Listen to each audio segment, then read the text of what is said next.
And you might start with the very basic of just recognizing the body, recognizing the feeling of the body, the sensations that you're feeling, feeling the structure of your body that holds you, supports you.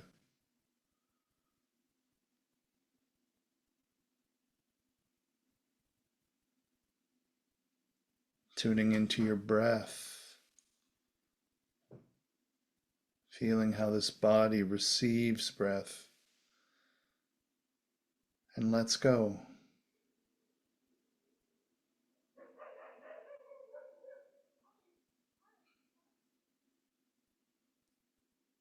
This process of filling up and letting go that happens throughout our existence.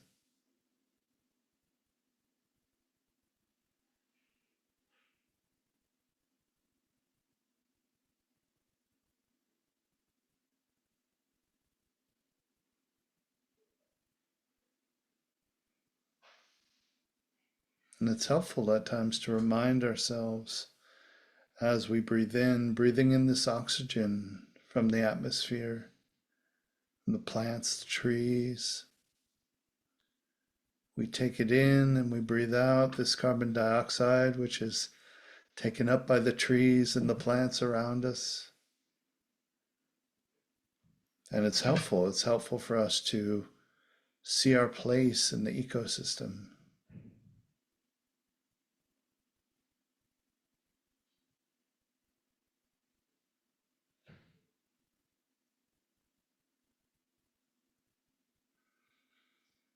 So it's so good to see all of you. Really happy to be here again. I'm Michael Krass, and it's a pleasure to lead this group today. I did make an announcement when I first opened the room that anyone who is looking for the Awakening Activism event, that's actually tomorrow. So just want to make sure we all know we're here for Sunday Sangha practice, and we're going to be doing that today. But Awakening Activism is tomorrow, and we'll talk about that a little bit because it's a very special event that's going on. So in a few moments, I'm going to start. I'm going to lead us through chanting, and I'll share my screen. I'm also going to put the chant booklet link here in the chat. I know some people like to follow along on their own. But before we do that, I just want to say welcome to everyone, and just to know that you're welcome here, to know that all traditions, ancestral lines, backgrounds are all welcome. And every time that we create Sangha together, we have this opportunity to share the best of ourselves, to share this practice, this knowledge, our life experience for the well-being and merit of all beings everywhere. And also, not also, but really something that's top of mind for me and something I'd like to offer and invite everyone to right now is just to take a moment of reverence. You know, tomorrow is Martin Luther King Jr. Day we celebrate in this country. And just to take a moment in your own way to connect to the meaning of what these heroes of the civil rights movement stood for, and what that means to you personally, and what that's meant to our world. Oftentimes I find I just have this desire, this yearning to just drop into an awareness, a remembrance that these are human beings, just like us, right? We call them the heroes of civil rights, and they certainly were, but they were very human, facing unbelievable cruelty and hatred. And to just tune into that and just have a sense for this moment, what their lives have meant and what we mean in all of this, and their struggle, which continues today throughout our world.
Thank you, everyone.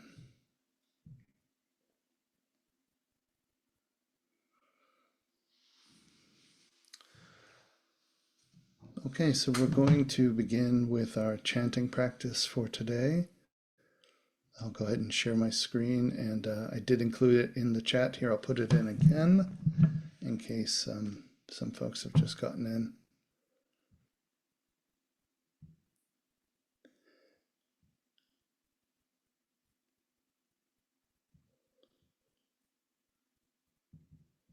All right, so our chant book. We actually have very exciting news. I'll just sidebar a little bit here, but there's a new chant book coming. So for those of you who are interested in that, that's going to be coming up in a few weeks, and we're really excited to share that with all of you.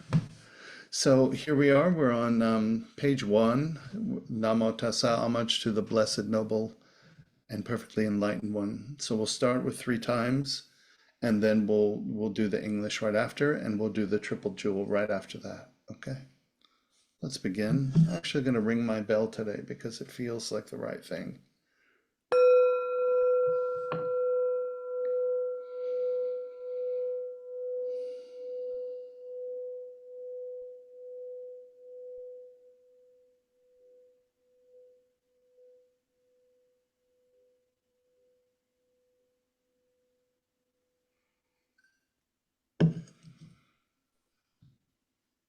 Namo tassa bhagavato arahato samma sambuddhassa.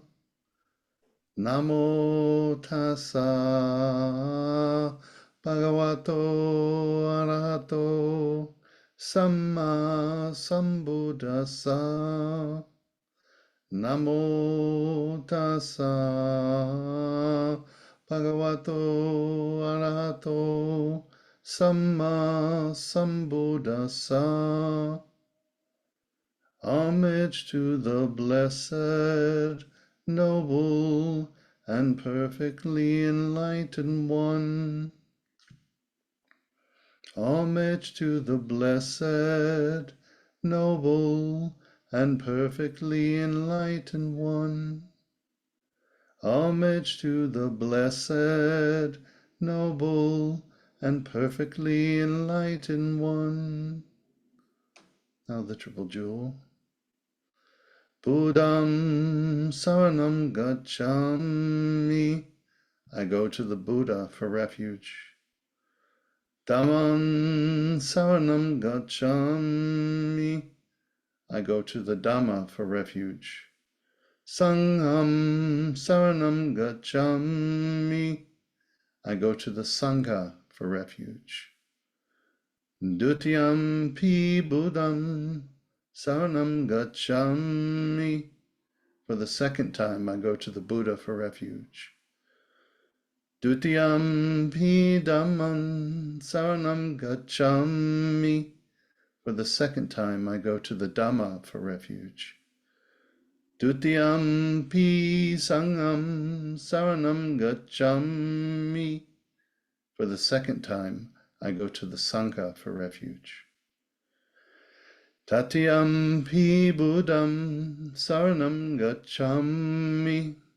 For the third time, I go to the Buddha for refuge. Tatiyam pi Sangham saranam gacchami.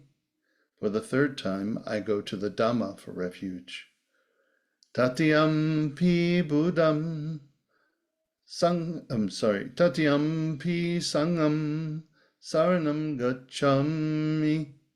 For the third time, I go to the Sangha for refuge.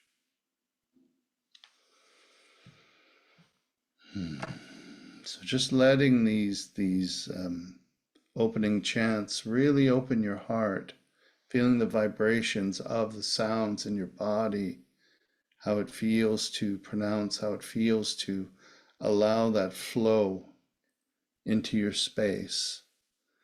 These chants really, prepare us for practice. They prepare us to receive the Dharma on levels that are not purely intellectual. They open the heart. They open the senses. So coming down the page, you'll see number 2 is the homage to Kuan Yin, Bodhisattva, who regards the sounds of the world with ease. And those of you who have seen the images of Kuan Yin, you'll see this very powerful figure sitting usually with one arm on a knee.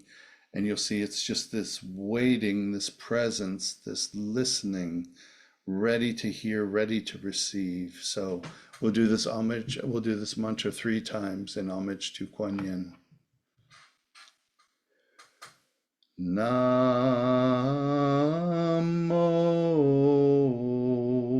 Dabe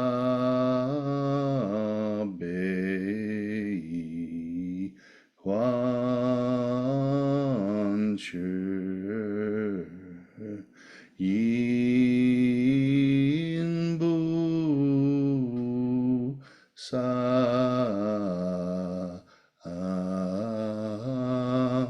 Namo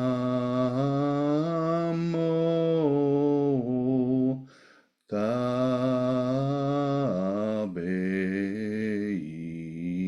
Quan Shi Yin Bu Sa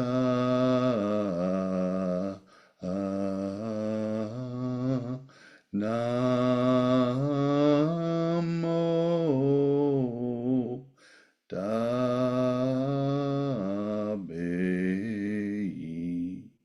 Quan Shi Yin Bu Sa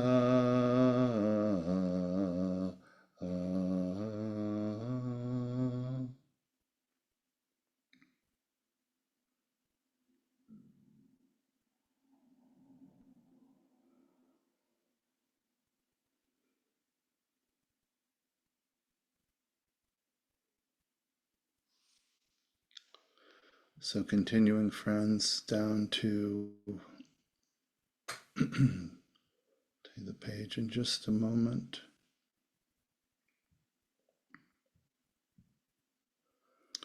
So at the top of page 7, the 5 subjects for frequent recollection. I find these very helpful in daily practice. I often, even when I'm not saying them out loud, I will say them to myself, or I will recall certain parts of it. I find it very comforting, very comforting. So 5 subjects for frequent recollection. I am of the nature to age. I have not gone beyond aging. I am of the nature to sicken. I have not gone beyond sickness. I am of the nature to die. I have not gone beyond dying. All that is mine, beloved and pleasing, will become otherwise, will become separated from me. I am the owner of my karma, heir to my karma, born of my karma, related to my karma, abide supported by my karma. Whatever karma I shall do, for good or for ill, of that I will be the heir. Thus we should frequently recollect.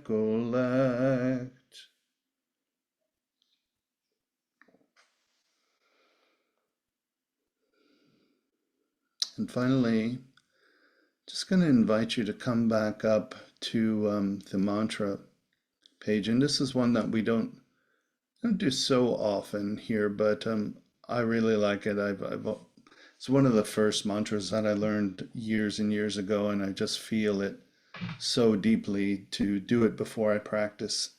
And that is number 7, Gate Gate Para Samgate Bodhisva. And really gone beyond the beyond to awakening. There's a lot you could say about this mantra, but talking about like even, going to the other shores, really expanding your awakening, your understanding, your knowledge, your presence, is what it really speaks to in me. So we'll do this 3 times, and here we go. Gatte gatte para gatte parasamgatte bodhisvaha. Gatte gatte para gatte parasamgatte bodhisvaha. Gatte gatte para gatte parasamgatte bodhisvaha. Now, just one note on this chant. A lot of times you'll hear people practice it, and they'll do it for a long time. So you can do some of these mantras for a long period of time. You don't have to just do them 3 times or 1 time. Just do them and do them and do them and let it drop you into the awareness. So just settling in with this practice, with what we've invited into ourselves. This sense of vibration, this sense of openness, this sense of presence.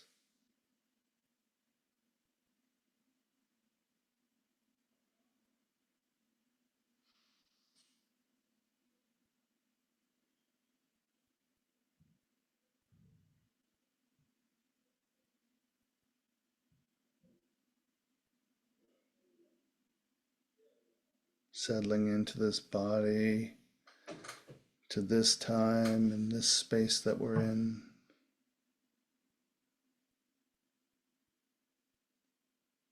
Inviting you to tune into your being.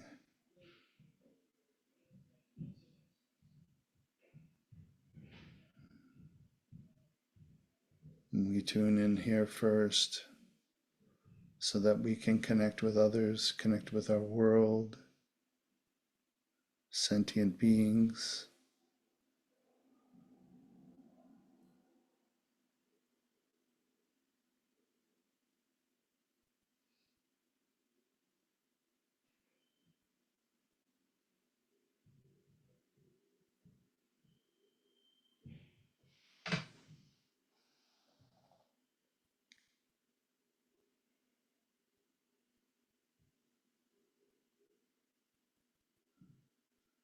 Feeling yourself settle in to the safety of this moment. Inviting the minds to relax, our nervous systems, inviting it to relax. As we do this, as we care for the mind, care for the body, we are creating the space and allowing and inviting something else to emerge, perhaps a deeper level of awareness, sensitivity.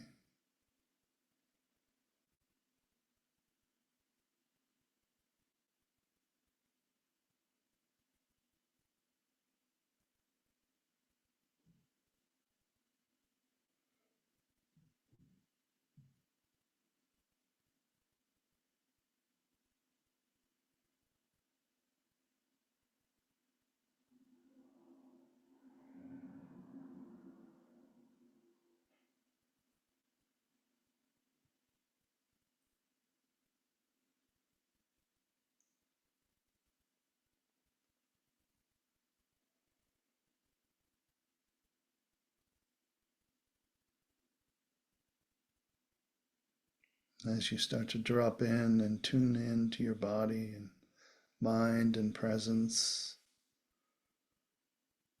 you might get a sense of this knowing,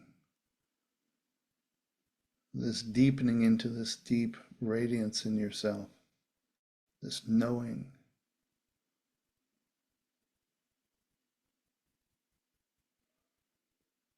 This blessing of being that we can sense when we start to dip our toes into this freedom that occurs when we practice, when we start to really let go.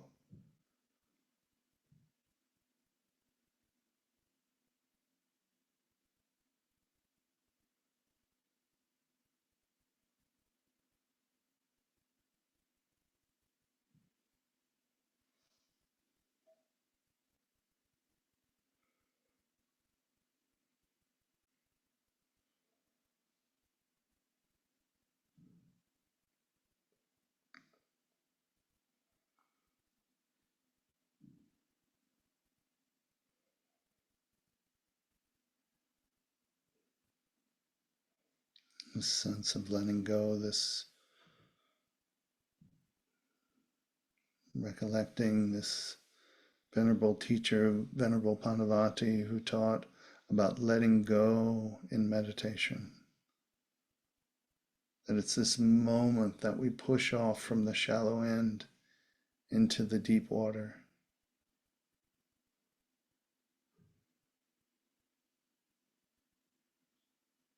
As we do this and we trust, and we really trust in our ability to move about skillfully,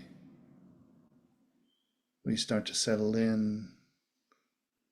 We open our eyes under the water. We see new things that we couldn't see while on shore.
Trusting and sensing in our presence.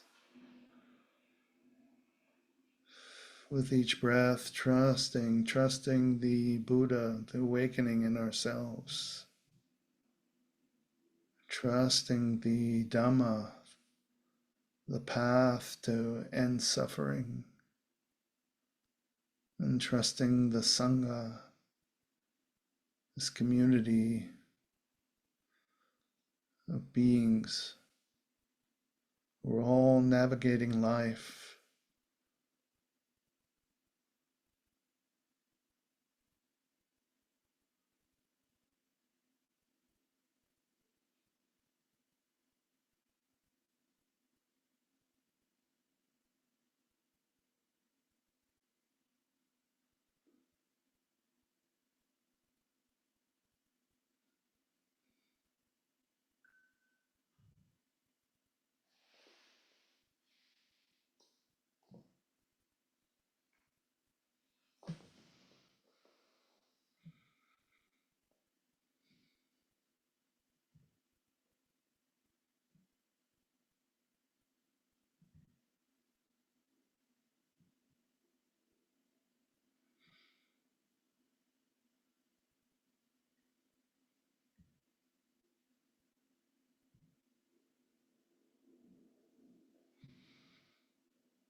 Now that you're sensing this awareness that you are dropping into, see if you can grow and expand it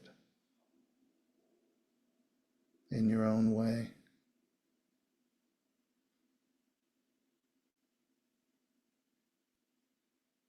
just embracing or inviting in the concept of expanding your awareness and sensing what that does.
Continuing to sit with this invitation of easefulness,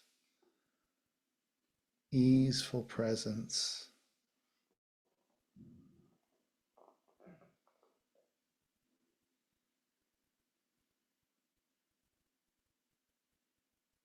We start to let go, we start to embrace the isness of this moment.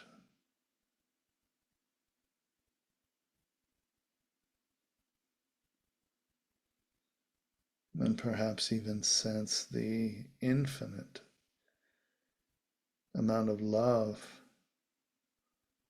that there is for this life.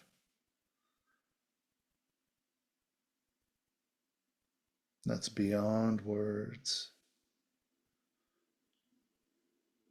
It's beyond our ideas of ourselves.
As we start to come to the end of this sit, just really feeling that connection that you've established, this sense that you don't have to let go of right now.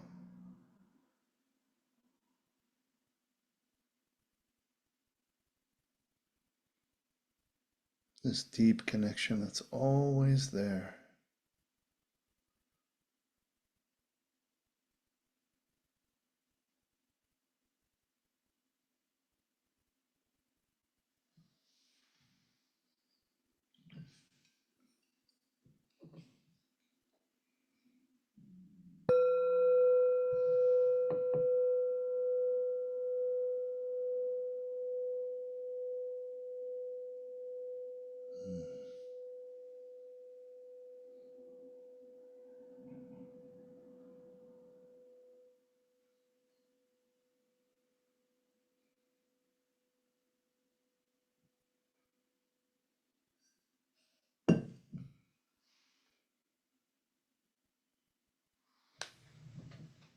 So in your own time, coming back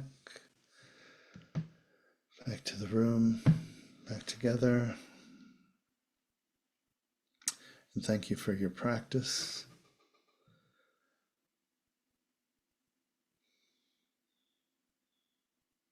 So I'm going to offer a few minutes of Dharma reflections here, and feel free to, use your reactions or, the Zoom reactions that we have here, or the chat box if you want to add anything there. We will also, at the end of this session, we'll do proper Q&A and reflections for everyone. So, and I'll also add some really exciting announcements that we have coming up. So lots of good stuff going on here. So welcome. It's really good for me to be back. It's wow, it's 2024. Can you believe that? We're a few weeks in, and I really hope that for all of you it's unfolding in meaningful and exciting ways. How many people, just show of hands if you feel comfortable, how many people have made resolutions for 2024? A lot of people making resolutions? Yeah, some? Yeah. Yeah. And how many of us, and again, you don't have to answer this if you don't want to, but how many of us make resolutions that we have made in previous years? Yeah, thank you. Yes, yeah. How many of us tend to keep our resolutions throughout the year? Hmm, interesting. How many keep their resolutions for life? Meaning once you change, that's it, you're good. Mhm. This is in no way a judgment on anybody. I don't tend to do resolutions at all because I'm not very good at them. And nor is this talk about going to be about how to keep your resolutions, so don't worry about that. Um, what it is about is really this, and what I sense with so many people too, is this idea of, getting going with something and then feeling this sense of flaming out, or losing steam, losing connection. We start with a lot of gusto, right? We start with a lot of clarity, a vision, and we use this energy of force, like our will. We make plans, and then depending on how things unfold in our lives, the lives of people we care about and the world around us, you know, the resolution might flame out, something might change. It usually does. And there's a lot of reasons for this. It becomes either unsustainable, it's not interesting anymore, it's not as important in the with respect to the things that are happening in the world. Sometimes we're not ready to change, right? It's just not the right time. Even if we feel intellectually, that, hey, I need to do this, or maybe we feel it extrinsically, meaning that the pressure from society or from, the world around us, the people we know, is making us feel like something needs to shift. But we may not be ready. We may need more from life. We may need more life experiences before we shift. And this is something that I'm extremely interested in. I find this so fascinating because it comes down to this idea of resolve, right? So I titled today's talk for myself mainly, Resolve to Resolve, you know. And resolve is really this depth. And we did in our meditation today, we really, I said, drop into this knowing, this knowing that you're all familiar with when you do insight practice. You drop in and there becomes this knowing, this depth of knowing, which is this is it, right? This is truth, or however you want to describe it. And it's beyond the intellect.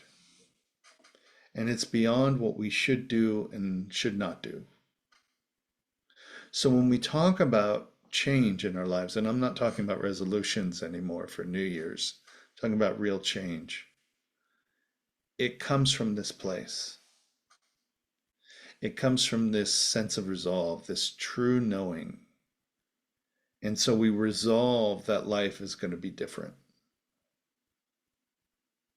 So sometimes we don't have a lot of choice, when we experience these changes in life, life does that for us. Sure, we've all had our own experiences of crisis. Crisis, when it happens in our lives, it's literally like the crack which forms in the facade. As Leonard Cohen wrote, it's the crack so the light gets in. A lot of the trauma-informed work that I do, we talk about this a lot, about what comes out of the crisis, what potentially can come out through cracking the facade, and what that lets in, that knowing, that light. So as we progress through stages, whether crisis or not, or just general events, we go through these stages of accepting, surrendering, and we arrive to the knowing on this deep level of our being that life is never going to be the same again. And these are the moments, I'm sure everyone's had them in their own way, when you just know life is different, right? Anybody ever had that experience where you just feel like, yeah, life's different now and it's not going to be the same again, And this can be on a personal level, this can be on a, large scale level. I know for me personally, being in New York September 11th, that was a moment, nothing's going to be the same, right? And it doesn't have to be an event that's on that magnitude either, right? This can be something personal. This can be something that happens, internally. Shunryu Suzuki, who wrote Zen Mind, Beginner's Mind, said, when we realize the everlasting truth of everything changes and find our composure in it, we find ourselves in nirvana. I'll put that in the chat just so you can have a look at that for yourselves.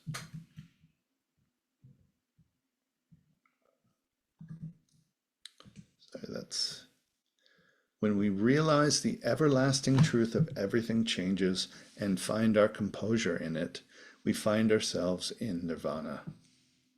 Sorry, I did not put the name there for you. It's another great little mini quote Pema Chodron wrote, feeling our fixed identities crumble should be a cause for celebration. So these are these moments, right, that happen, but they're a little bit different from this, general idea of resolve, right? Because these are things that happen to us, right? These are things that essentially we may not have had any control in whatsoever, So they're different, right? Maybe, maybe not. These are still engaging this sense of resolve, right? Some might use the phrase testing your resolve. I'm sure a lot of you have heard that. This tested my resolve, or tested the resolve. So what does resolve even mean? I'm throwing this word around. What does it mean? What's it all about? Let's look at the etymology of resolve. I got really into etymology because Kittisaro, the founder of SMS, he talks a lot about etymology. He likes to talk about that. So let's go into etymology of the word resolve. So the word resolve comes from Latin, resolvere. I'm probably saying that wrong, but I don't speak Latin, but my best effort there. Resolvere. So the the re, means back, and solvere means what? It means to loosen. Now, this is really interesting, right? This is not exactly how we use the word resolve. We don't really think of the idea to loosen, right? This idea of loosening something that might be tightly wound or something that's complicated. So what's happened over the years is that the word's evolved, right? As it's gone through many, many years since its origination, it's evolved to this idea of finding a solution. So you think of resolve, you think of resolution. Resolve is also used to define making a decision, right? But I think this idea of loosening and loosening our ideas about how something should be, even life itself, can be very valuable. So when we're looking at shifting, we're looking at adjusting how we want to live, how we want to do our practice, how we want to move through the world. This idea of resolve is very useful, especially if we start with the idea of loosening, right? We get out of here, we get out of the idea of what has to happen, should happen, because this, because that, my upbringing, condition, so on and so forth. And we drop down into our practice and we get into this knowing. And then we get into this sort of resolve. So as we drill a little bit further, this idea of loosening, destroying illusions, right? We all have our illusions. We all have our egos. We all have our sense of who we are and what we do and what we're good at and what we're not good at. And sometimes those are shattered, right? Anybody had those moments where, you realize, hey, I'm not actually as good at this as I thought I was. I had this moment one time I'd like to share a little personal thing, but um, this is probably, gosh, 20 years ago or so. But I remember I always tried to be mindful with my daughter, and always trying to be very present with her, and always thought I was that kind of dad. And and I remember I heard a recording one day. It was just something that was like one of those old tapes. Back in the day, everybody didn't have phones that were recording things, right? It was actual tape. So, and I remember listening to the tape on some random occasion, and I heard this male voice speaking, and it was harsh, it was sarcastic, and I was taken aback, and I was like, "Whoa, who is that? Like, who is that person?" Like, I wanted to confront that person, myself, like just even listening to it, like, who is that? And I realized that that was me. It was my voice. Now, I'm not saying we don't all have bad days. That's not what we're talking about here. But what I'm saying is that the awareness of my potential, right, to be that guy, even when I thought I wasn't, was there, is there to this day. So it helps when I loosen my grip on that. I said, okay, you know what? I got work to do. I need to go back to the drawing board. And that's okay now. I've been meditating, I don't care how long you're meditating, 25, 30, 40 years. You still have work to do. And there'll be times when you are out of your game and you go back, right? So another idea with this resolution is this idea of surrender. So when we surrender, what happens? We accept things as they are. But this is important. Accepting things as they are is not a weak act.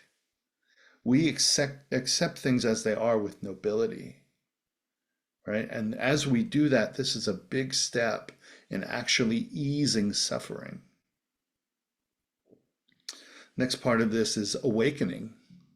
So as we loosen, we resolve, we loosen, we awaken to something new. We awaken to a new way of being and doing things, of relating to the world, of possible realities. I'll use a very simple example here. If anybody's had a breakup, right? I'm sure we've all had our breakups, right? I'm laughing now, but we don't laugh when they're happening. But when breakups happen, it's like the world, it's different, or maybe we've lost someone, or lost a job, or lost something. That routine, that pattern that we knew so well, right? That security that our bodies, our being, our nervous systems react to is different, right? But what happens is as we surrender, we accept, we actually awaken to new possibilities. And that's when it gets really exciting, right? And that's when you might even find yourself laughing, like I just did, about the different things that have happened in your experience. And you don't laugh to diminish them, but you laugh just because you love the experience, of ups and downs and how this can hurt so much and now be so different. So, as Dharma practitioners, we use our practice to connect with this knowing, connect with this resolve. And the way that we do that is going to be how our lives will shape and how they will emerge from this. So, what we will shift in our lives, which is up to us, what will last, how we want to live, it all comes from this place beyond attachment, beyond craving, beyond desire. And it's really hard, even as I was, making notes for today, trying to think about like, how do you put this into words? Because it really is when you hit this place, I think most of you probably know, it's just this knowing. It's beyond this intellectual idea. And this is why I love working in Buddhist sanghas and working with practitioners who've been doing this, because you understand what awareness actually means, and you understand that awareness is the answer. You know, a lot of students that I work with, when I'll do mindfulness in companies, and I teach at USC. I teach a program there for the students, and they're able to grasp this awareness thing. They love it. They love awareness. It's really good. Love the awareness thing. Love the fact that we love ourselves. We have compassion for ourselves. But then the question always comes up in the rational mind, which is, how do I do it? How do I do it? You know? And I just say, well, you go back to your practice. You sit, the awareness comes.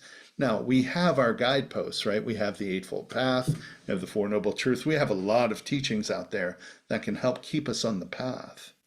But really, what it comes down to is it comes down to our practice. And it comes down to that deep knowing and just trusting life, you know? And when you get to this part and you start to really cultivate these seeds of change, the sensation that I feel like it's like is like this. It's like the heart starts to tell the brain what's going to happen. That's what resolve is. The heart is now telling the brain, and it's not telling it necessarily in words, right? Now, what the brain has to do is it's got to figure out how it all works in real daily life, right? The brain's got to sort all that stuff out, and it will. But it starts down here, and this is where the connection is made and nurtured and cultivated through our practice. And on top of all that, just to wrap up these thoughts, and life still happens. Life is still going to happen as it does. And that's a good thing, because the messages, the heavenly messengers that the Buddha talks about, four heavenly messengers, they come, right? And as they come, they bring with us tremendous opportunities for insight, tremendous opportunities for awareness. Think about old age, the heavenly messengers, old age, illness, death, like what these all teach us, like even the conception of them, renunciation, this idea of practice, this deep, deep practice.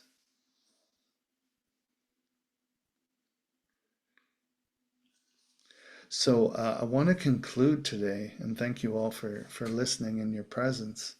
I want to conclude with a little bit of reading from the Dhammapada.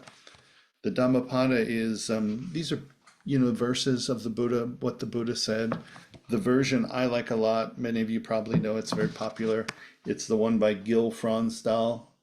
So Gil Fronsdal is pretty much like his contribution to to the Buddhist literature is pretty amazing. If you ever get a chance, just check it out. And looking at page, those of you who have it, 16, which he titles The Deer, D-E-A-R, not deer like the animal, D-E-A-R like deer, so and so. And this translates to Piya in Pali. So Piya means pleasure, or as Gil writes in his notes, it means what you long for. And I'm just going to read the last page of this. It's not that long, but I just really want to hold to the last page, which is on 58 for those of you who have the book, but I'll read it. And it says, people hold dear those who have done their own work, complete in virtue and vision, established in the Dhamma, and who speak the truth. Anyone who aspires to the indescribable, whose mind is expansive and whose heart is not bound to sensual craving, is called one bound upstream. Relatives, friends, and companions rejoice when a long absent person returns from afar. Just so, in passing from this world to the next, the merit we have made receives us, as a family does the return of a beloved relative.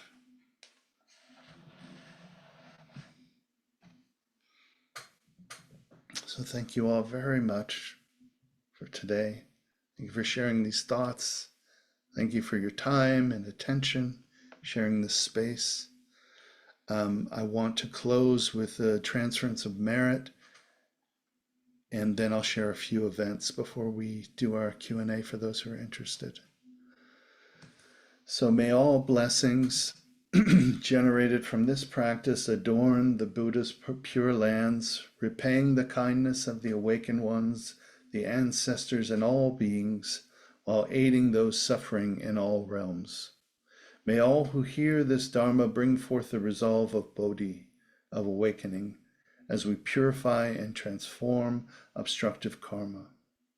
May we join together in one body, heart, and mind, sustaining the Bodhisattva intention in service of all.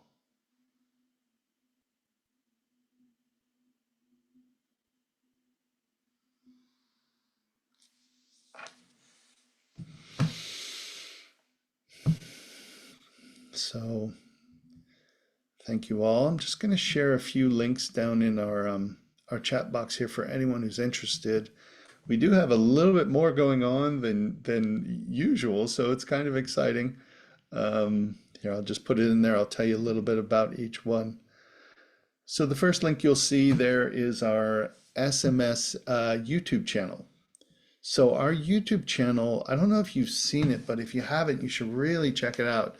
Our YouTube channel has all of the Sunday sits. So you have everything, Kidasara and Tanisra, all the SMS teachers are there. It also has our special events. We record just about everything. So if you want to go back and check things out, chant with your favorite teacher, go listen to a Dharma talk, it's all there and it will continue to grow. So anytime you see an event and you think, oh, is that going to be recorded? It'll probably be on our YouTube channel. So that's that. The other thing is if you want to support SMS with Donna, that's always appreciated. Donna really helps SMS, the organization, to keep doing what it's doing.